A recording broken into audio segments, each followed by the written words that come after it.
오늘 이 본문을 통해서 우리가 쉽게 내려놓지 마세요라는 제목으로 말씀을 나누도록 하겠습니다. 인간의 나이에 따른 능력의 한계와 변화를 연구했던 스틸 박사는 이렇게 이야기를 하고 있습니다. 인간의 육체적인 모습을 볼 때 28세 정도가 가장 정점이 되고 스태미너는 35세에 가장 절정을 이룬다라고 말하고 있습니다. 그리고 대부분 모두가 50세가 넘어서는 전후로 현저하게 육체적인 능력이 떨어진다라고 말하고 있습니다. 또한 정신적인 면을 본다면 기억력은 23세 때가 절정이 되고 상상력은 30세에서 40세에 가장 활발하고 창의력은 45세에서 60세가 가장 절정에 이르고 추상력과 판단력은 45세에서 70세까지 발전한다라고 말하고 있습니다. 이 육체적인 나이의 한계와 정신적인 면의 한계가 서로 다르다는 것을 알고 있습니다. 그리고 여기다 더 하나 우리가 추가해서 볼 수 있는 것은 사람의 영적인 면을 볼 수 있어야만 할 것입니다. 우리는 너무나 쉽게 영적인 면에서 침체될 때가 많이 있습니다. 우리는 영적인 면이 무너지더라도 쉽게 포기하고 좌절할 때가 많이 있습니다. 우리가 점점 영적인 일에 무감각해지고 그리고 쉽게 육신적인 일이나 정신적인 일에 몰두하고 있는 우리 자신들을 발견할 수 있게 되는 것입니다. 성경을 보더라도 우리의 영적인 상태가 너무 쉽게 바뀌는 것은 결코 좋은 일이 아니라는 것을 우리는 알 수 있습니다. 따라서 우리가 항상 육체적인 나이라든지 아니면 정신적인 나이라든지 이런 영적인 나이라든지 이 모든 것이 우리의 삶 가운데 온전히 세워지고 이루어지고 때로는 이것이 사라질 수 있다는 것을 종종 알 수 있어야 되는 것입니다. 따라서 항상 우리는 내 자신의 한계를 알아야 되는 것이고 내가 할 수 없는 부분을 알아야 되는 것이고 결국 우리는 내가 못하는 것들을 누구에게 의지할 것인지 아니면 어떻게 그 일을 처리할 것인지를 항상 곰곰이 생각해야 된다는 것입니다. 따라서 우리가 어떠한 한계에 부딪히더라도 쉽게 내려놓지 마시고 항상 그 문제 가운데 그 어려움 가운데 상황 가운데 피할 길이 있다는 것을 우리는 알 수 있어야 되는 것입니다. 우리 중세시대의 교회는 점점 제도화가 돼서 위기에 봉착했던 때가 있었습니다. 신앙에 대한 긴장감은 사라졌고 교회가 세상의 권력을 지배하는 그런 시대가 중세시대라고 말할 수 있습니다. 그러면서 모든 것이 형식으로 평가되었던 시대가 이 중세시대의 기독교의 모습이었습니다. 이것이 바로 지금의 카톨릭이라고 말할 수 있습니다. 그들은 일반 성도들에게서 말씀을 빼앗았고 그들은 이 말씀을 자신들만의 전유물로 여겼고 이걸 통해서 자신들의 권력을 유지하는 도구로 변질시킨 것이 그 당시의 이 문화였습니다. 이에 교회의 개혁을 요구하면서 점점 교회의 개혁이 일어났고 수도원 운동이 나타났습니다. 이 수도원은 절대 청빈, 순결, 엄격한 그리스도를 따르는 생활 등을 요구하며 동참했던 것이 이 수도원 운동이었습니다. 종교개혁을 일으켰던 마틴 루터, 이 사람도 수도원에 들어갔습니다. 처음에는 수도원의 엄격한 경건 훈련에 대해서 이 사람도 훈련을 받았지만 여전히 경건이라는 말 뒤에는 그 당시에도 인간의 공로와 공적이 남아 있었습니다. 우리가 경건이라고 말하지만 그 사람이 얼만큼 기도하고 얼만큼 말씀 보고 얼만큼 이러한 일에 힘썼냐에 따라서 그 사람의 믿음이 평가받던 바로 그것이 수도원의 한 가지 맹점이라고 말할 수 있는 것이죠. 결국 이 루터는 그 수도원을 벗어났습니다. 이 수도원처럼 때로는 불교처럼 인간이 철저하게 자신을 절제하고 자신을 경건의 훈련을 시킨다 할지라도 사람을 구원할 수 없다는 것을 알았기 때문입니다. 그리고 나와서 했던 것이 바로 이 모든 것은 하나님의 은혜로만 구원을 받는다는 이 진리를 외칠 때 그리고 이것을 가지고 종교개혁을 일으켰다라고 말할 수 있게 된 것입니다. 중세시대의 교회는 세상보다 더 큰 권력을 갖고 있었습니다. 십자군 운동이라든지 그 당시에는 이 교회의 힘이 세상의 힘보다 더 셌습니다. 그런데 이 교회는 세상을 변화시키지 못했습니다. 경건 운동을 외쳤지만 개인의 경건 운동을 통해서 이 교회가 세상을 변화시키지 못했습니다. 그런데 그 모든 것을 다 내려놓고 오직 하나님의 은혜로만 구원받는다는 이 진리를 외쳤을 때 바로 그 은혜가 세상을 변화시켰다는 것을 다시 한번 믿으시기를 간절히 바라겠습니다. 교회는 세상보다 큰 권력도 필요 없습니다. 또한 개인의 경건과 개인의 그 모든 그 노력도 그만큼은 필요 없습니다. 진짜 교회에 필요한 것은 하나님의 은혜가 얼마큼 우리 가운데 우리를 지배하고 있는지의 문제입니다. 그 하나님의 은혜가 저버리고 하나님의 은혜가 사라지고 개인이 드러나고 권력이 드러난다면 교회는 분명한 문제가 나타나기 마련입니다. 예수님께서 이 세상에 오셔서 많은 제자들을 불러 모으셨고 많은 사람들을 부르셨습니다. 가장 쉽게 우리가 예를 든다면 예수님께서 찾아가신 부른 사람들은 권력자라든지 똑똑한 사람들이 아니었습니다. 왜 예수님은 권력자들을 데려다가 그들의 권력을 배경으로 말씀을 전하지 않으셨겠습니까? 왜 예수님은 똑똑한 사람들을 불러다가 그들의 지식과 지혜를 가지고 말씀을 전하지 않으셨겠습니까? 어쩌면 그들의 권력과 그들의 지식과 지혜가 이 말씀 위에 군림할 수 있었기 때문이라고 생각되어집니다. 예수님은 항상 힘들고 어렵고 가난하고 불쌍한 사람들을 찾아가시고 때론 그들 가운데 제자로 삼아주시고 세상에서 죄인이라고 낙인 찍힌 사람을 불러주시고 바로 그것이 예수님의 사역의 초점인 것을 우리는 알 수 있습니다. 바로 예수님은 힘들고 어렵고 가난하고 이러한 사람들을 찾아가셔서 그들을 위로하시고 권면하시고 그들에게 다시 한번 세상을 변화시킬 수 있는 힘과 능력을 주셨습니다. 그리고 그들에게 무기를 하나 주셨습니다. 그는 바로 칼과 검과 뭉치가 아니라 바로 우리에게 말씀을 주셨습니다. 이 말씀을 주셔서 이 말씀을 가지고 하나님은 이 세상에 하나님의 나라를 세워가기를 원하셨습니다. 하나님이 뽑으신, 예수님이 뽑은 사람, 예수님이 선택한 사람은 다른 사람이 아닙니다. 바로 이 말씀에 절대적으로 순종하고 믿음으로 살아갈지에 대한 잠재력이 있는 사람들을 뽑으셨다라고 말할 수 있습니다. 오늘 이 본문에 보면 예수님께서는 첫 제자를 부르시는 이 장면이 기록되어 있습니다. 마태복음 4장과 마가복음 1장에도 동일한 말씀이 나와 있습니다. 그런데 이 누가복음 5장의 말씀이 가장 자세하게 기록되어 있습니다. 우리가 마태복음에서 볼 수 있는 것처럼 예수님께서 이들을 부르셔서 이들은 이제 너희는 더 이상 물고기를 잡는 어부가 아니다. 그러면서 말씀하시죠. 나를 따라오라. 내가 너희를 사람을 낚는 어부가 되게 할 것이다. 이렇게 말씀하셨습니다. 이제 이 베드로와 이 4명의 사람들을 부르시고 너희는 더 이상 물고기를 잡는 어부가 아니라 이제는 나와 함께 사람을 낚는 어부가 될 것이다. 이렇게 말씀하신 것이 우리가 아는 결론의 말씀입니다. 이 말씀을 통해서 우리가 본문을 한번 살펴볼 텐데 먼저 오늘 1절에 보면 예수님은 게네사렛 호숫가에 서서 말씀을 전하고 계셨습니다. 그리고 2절에 보면은 어부들은 배에서 나와서 그물을 씻고 있었다라고 말하고 있습니다. 이 어부들이 배에서 나와서 그물을 씻고 있었다는 것은 그물을 정리하고 집으로 가서 쉬려는 모습입니다.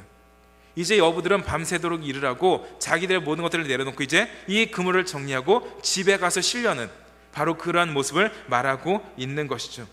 그런데 갑자기 예수님께서 배를 타시고 말씀하십니다. 배를 조금만 띄워라. 그리고 거기서 한참 말씀을 하십니다. 그리고 그 말씀하실 때 이 사람들은 생각하지도 않는 것 같습니다. 쉽게 말해 인본주의적, 인간적으로 생각한다면 예수님은 얼마나 나쁜 분입니까?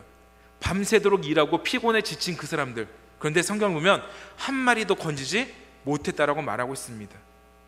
그러한 사람들을 데려다 놓고 그물까지 씻고 이제 집에 들어가려는 사람들을 억지로 붙잡아 놓고 강에 띄워서 말씀을 전하고 있습니다. 얼마나 피곤한 사람들을 붙잡고서 예수님은 이들에게 그런 걸 요구하고 계십니까? 인본주의적, 인간적으로는 예수님은 진짜 잘못된 일을 행하고 있는 것처럼 보입니다. 그런데 성경은 예수님이 이것이 잘못이라는 말은 한마디도 없습니다. 도리어 힘들고 어려울 때, 그리고 그들이 고난과 실패할 때 예수님이 찾아가심으로 말미암아 또 다른 사명과 비전을 주셨다라고 성경은 말씀해 주고 있게 되는 것입니다. 오늘 본문 4절에 보면은 이렇게 말합니다. 말씀을 마치시고 시몬에게 이르시되 깊은 데로 가서 그물을 내려 고기를 잡으라. 아니 밤새도록 물질을 하고 그물을 쳤는데 한 마리도 못 잡았습니다. 그런데 뭐라고 말합니까? 깊은 데로 가서 그물을 던져라. 그런데 시몬 베드로가 5절에 이렇게 말합니다. 시몬이 대답하여 이르되 선생님 우리들이 밤이 새도록 수고하였으되 잡은 것이 없지만은, 밤새도록 아무것도 잡은 것이 없다라고 말하고 있습니다. 그런데 그럼에도 불구하고 내가 주의 말씀에 의지하여 그물을 내리리이다. 이렇게 고백을 하고 있습니다. 이 상황을 우리 다시 한번 정리하고 유추한다면 이 어부들은 밤새 그물을 내렸지만 한 마리도 잡지 못했습니다. 밤새도록 물고기 하나 잡지 못했던 그들 얼마나 허망하고 허무에 빠졌겠습니까? 집에는 부모님이 계시고 아이들이 있습니다. 부인이 있습니다. 자기들이 하루 벌어 살기를 먹일 그런 가족이 집에 있습니다. 그런데 한 마리도 못 잡았다는 것은 가장으로서 그는 자신의 그런 모습들에서 얼마나 창피함을 느꼈을 것이고 얼마나 자신의 무능력함을 느꼈겠습니까? 이 어불한 사람들은 자신이 집에 들어갈 때는 어깨가 축 처져서 들어갈 만한 상황입니다. 그런데 예수님은 상관하지 않으십니다. 말씀만 하십니다. 배를 띄워라. 한참 말씀하십니다. 그리고 깊은 데 가서 그물을 던져라. 이것이 예수님의 전부였습니다. 찾아가셔서 아유 얼마나 힘들어 못 잡았는데 몇 시간 일했는지 어디에서 그물을 던졌는지 아무것도 묻지 않으셨습니다. 그냥 그들 옆에서 말씀을 전하시다가 갑자기 한마디 던집니다. 깊은 데로 가서 그물을 던져라. 우리가 만약 그랬다면 저희가 그랬다면 어떻게 했습니까? 아니 목사가 왜 저런 말을 해? 그 사람 얼마나 힘들고 어려운데 그런 말을 하고 있어. 그럴 겁니다. 그런데 예수님은 전혀 그러지 않으셨습니다. 육신의 한계 분명히 있습니다. 우리가 육신적인 연약함 분명히 있습니다. 그러나 그것이 예수님을 만나고 말씀을 만나는데 장애물이 된다면 소용이 없는 것입니다. 비록 이 베드로와 이 어부들은 육신적으로는 진짜 피곤합니다. 정신적으로 스트레스 엄청 많이 쌓여 있습니다. 그런데 그것들이 예수님을 만나는데 장애물이 아니라고 말하고 있습니다. 우리에게 있어서 예수님을 만나는데 장애물은 없어야 되는 겁니다. 그런데 우리는 얼만큼 장애물이 많이 있습니까? 너무 힘들어요. 너무 일이 많아요. 아직도 세상 일이 많고요. 내 할 일이 많고요. 아직 나 바쁘고요. 아직도 공부해야 되고요. 집에 쌓인 건 많아요. 얼만큼 우리는 예수님을 만나는데 장애물이 많이 있습니까? 이 어부들처럼 그런 장애물들 우리 모두 있습니다. 솔직히 없는 건 아닙니다. 그런데 그 장애물은 예수님을 만나는데 장애물이 아니라는 것입니다. 우리 이걸 인정하고 고백해야 한다는 겁니다.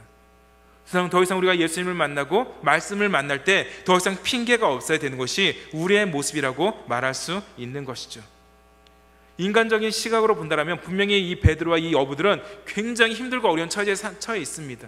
누가 보더라도 동정해야 되고 누가 먼저 보더라도 위로해야 되는 것이고 누가 보더라도 그들에게 뭔가 실제적인 도움을 주어야 되는 겁니다. 그런데 예수님은 위로 한마디 없었고요, 동정 한마디 없었고요, 어떠한 대안도 없었습니다. 그냥 그들에게 명령하셨고 깊은 데 나를 좀 배를 띄워라. 한참 말씀하시고 그냥 깊은 데 가서 그물을 던져라. 그렇게 말씀하셨습니다.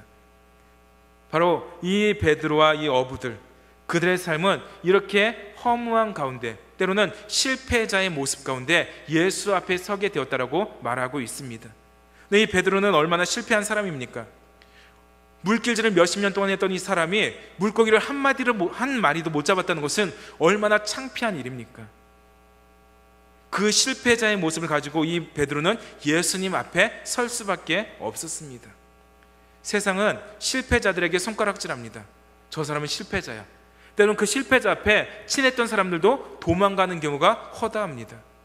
그러나 예수님은 우리의 실패의 모습들, 우리의 연약한 모습들, 우리의 약점들 모두 알고 계시지만 개의치 아니하십니다. 예수님은 우리를 바라보시고 우리를 평가하시는 분이시지 우리의 어떤 약점이나 우리의 어떤 부족함이나 이 실패하는 모습들을 예수님은 신경 쓰지 않는다는 것입니다. 단지 얼만큼 우리가 말씀에 충실하고 말씀에 신실하고 말씀에 변화할지를 그 잠재력을 보시는 분이 우리 예수님이라고 말할 수 있게 되는 것입니다. 따라서 예수님은 오늘 말씀하셨죠.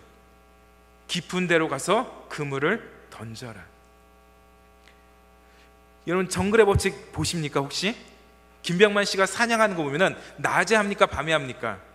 밤에 합니다. 왜? 밤에 물고기 잡기 훨씬 쉽습니다. 이 밤새도록 그걸 알았던 이 베드로 어부들은 밤새 물고기를 잡았습니다. 한 마리도 못 잡았습니다. 그런데 갑자기 낮에 해가 떴는데 깊은 데서 가서 그물을 던지라고 말합니다. 상식으로는 말이 안 됩니다. 상식적으로 예수님의 말은 전혀 통하지 않는 말씀입니다. 상식적으로 생각해 보십시오. 밤새도록 그 몇십 년 동안 밤에 나가서 물고기 잡았는데 밤에 못 잡았다고 낮에 던지라면 물고기가 잡히겠습니까? 아닙니다. 상식적으로 생각하면 불가능합니다. 베드로에게 말합니다. 그물을 던져라. 그거는 우리의 상식을 깨라는 겁니다. 우리가 갖고 있는 상식을 넘어서라는 겁니다. 말씀이 요구하는 곳에 우리가 있어야 되는 거지 우리의 상식에 머물러서는 안 된다는 것을 말씀해 주고 있는 것입니다. 우리 환경 속에, 우리의 삶 속에 얼만큼 우리 상식이 우리를 지배하고 있습니까?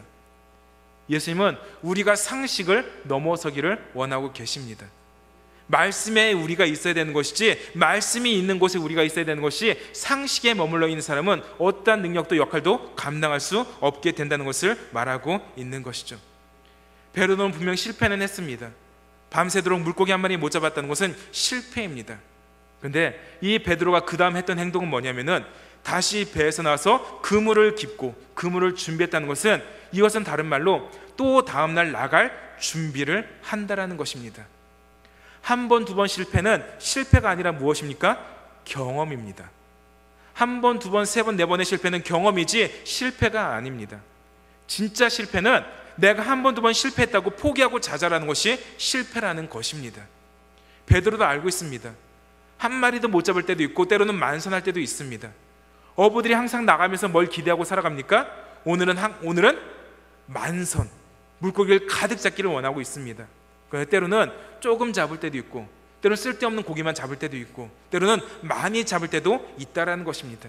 그러나 이 어부들은 결코 포기하지 않고 그 다음 물고기를 위해서 그물을 준비하고 있는 것이 어부들의 모습이라고 말할 수 있는 것입니다. 예수님이 보았던 것은 바로 이겁니다. 한 번, 두 번 실패했다고 우리가 그냥 좌절하고 포기하는 것이 아니라 한 번 실패했고 두 번 실패했으면 세 번 도전하고 네 번 도전하고 다섯 번 도전해서 성공할 수 있다라는 겁니다. 예수님께서 어부들을 선택하셨던 이유 중에 하나는 바로 이거라고 보여집니다. 비록 그들은 매일매일 힘들고 어려운 일을 하지만 그러나 어떠한 실패 가운데서도 또 다른 내일을 준비하는 그들의 모습들, 바로 그것을 예수님은 귀하게 보셨다라고 말할 수 있습니다. 그런데 우리는 얼마나 많은 핑계가 있습니까? 지금은 내가 봉사할 때가 아닙니다. 지금은 내가 전도할 때가 아닙니다. 지금은 내가 예배 올 때가 아닙니다. 지금은 내가 뭐 할 때가 아닙니다. 얼마나 많은 핑계를 대고 우리는 살아가고 있습니까? 베드로는 환경이 아닌 말씀에 의지하여 그물을 내린다라고 말하고 있습니다. 경험적으로는 밤새도록 내가 그물을 던졌는데 지금 가도 못 잡는 게 뻔합니다.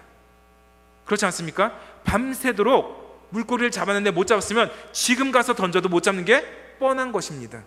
그런데 이 베드로는 말합니다. 내가 말씀에 의지하여 그물을 내리리이다. 그러자 6절에 이렇게 말합니다. 그렇게 하니 고기를 잡은 것이 심히 많아 그물이 찢어지는지라. 이에 다른 배에 있는 동무들에게 손짓하여 와서 도와달라니 그들이 와서 두 배의 채움에 잠기게 되었더라. 엄청난 양을 거뒀다라고 말하고 있는 것입니다. 이 놀라운 은혜는 한마디였습니다. 말씀에 의지하여. 그런데 이 말씀이라는 것은 어떠한 말씀입니까? 깊은 데서 가서 던져라? 아닙니다. 강가에서 예수님이 말씀 전하셨던 그 모습, 예전에 예수님에 대해서 들었던 그 말씀들, 그리고 실제 자기의 배 위에서 말씀을 전하시는 예수님의 말씀을 들었을 때 베드로는 변화된 것입니다. 갑작스럽게 예수님이 던지라고 해서 던진 것이 아니라는 것입니다. 이 배 위에서 전하시는 그 예수님의 말씀이 그를 변화시켰습니다. 그 이유가 뭐냐면은 8절에 보면 이렇게 말합니다. 시몬 베드로가 이를 보고 예수의 무릎 아래 엎드려 이르되 주여 나를 떠나소서 나는 죄인으로소이다 하니. 또 일반적인 상식을 생각한다면 깊은 데서 가서 그물을 던져라. 엄청난 양을 잡았습니다. 그리고 여러분 뭐라고 말해야 됩니까? 알려주셔서 감사합니다. 감사가 먼저 나와야 됩니다. 그런데 베드로는 뭐가 먼저 나옵니까? 회개가 나오고 있다는 사실입니다. 그것은 단지 깊은 데로 가서 그물을 던지라 이 말씀이 아니라 이미 하나님 나라를 전파하시고 하늘의 복음을 전파했을 때 그 말씀이 베드로의 삶 속에, 베드로의 마음 속에, 베드로의 심령 속에 심겨졌다라고 말할 수 있는 것이죠.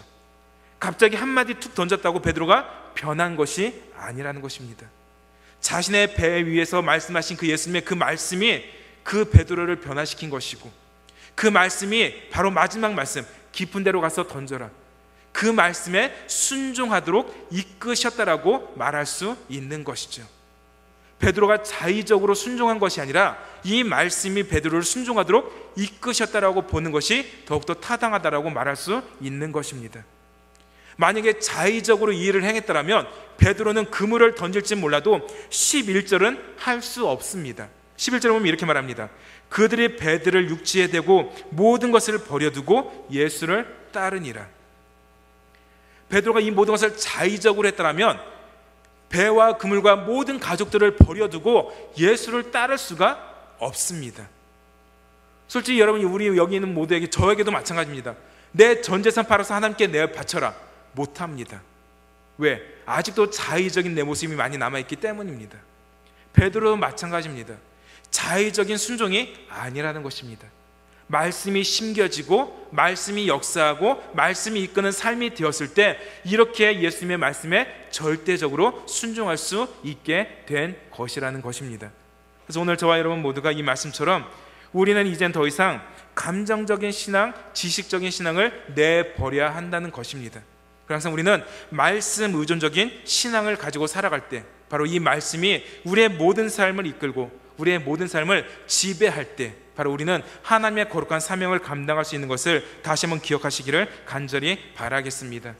바로 그럴 때 우리는 이 말씀처럼 무서워하지 말라, 이제 후로는 내가 사람을 취하리라. 우리 인간 힘으로 할 수 없는 것입니다. 복음을 전하는 일, 사람을 전도하는 일, 우리 어느 곳에 있든지 우리가 거룩한 믿음의 사람으로 살아가는 일, 우리가 할 수 없습니다. 말씀이 우리에게 심겨져야 하는 것이고 그 말씀이 우리를 이끌 때 우리는 이 모든 일을 감당할 수 있게 되는 것입니다. 복음을 전하고 싶으십니까? 말씀을 심으십시오. 그 말씀이 우리 안에서 30배, 60배, 100배의 결실을 맺을 때 우리는 복음을 담대히 증거할 수 있습니다. 이 말씀이 우리 삶에 30배, 60배, 100배의 결실을 맺을 때 죄악을 이길 수 있습니다. 이 말씀이 우리 삶에 30배, 60배, 100배의 결실을 맺을 때 거룩한 삶을 살아갈 수 있습니다. 문제는 말씀입니다. 내가 아니라 말씀이라는 사실인 것이죠. 그래서 저와 여러분 모두가 이 말씀이 하나님의 말씀임을 믿는다면, 그 말씀이 곧 예수 그리스도라는 것을 믿는다면 우리도 마땅히 사람을 취하여야 하는 이 복음 사명자로서 우리 자신을 주님 앞에 드릴 수 있는 믿음의 사람들이 되시기를 다시 한번 간절히 바라겠습니다.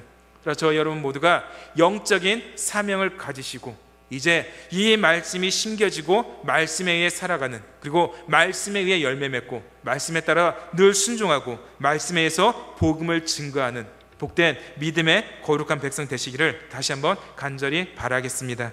우리 기도하겠습니다.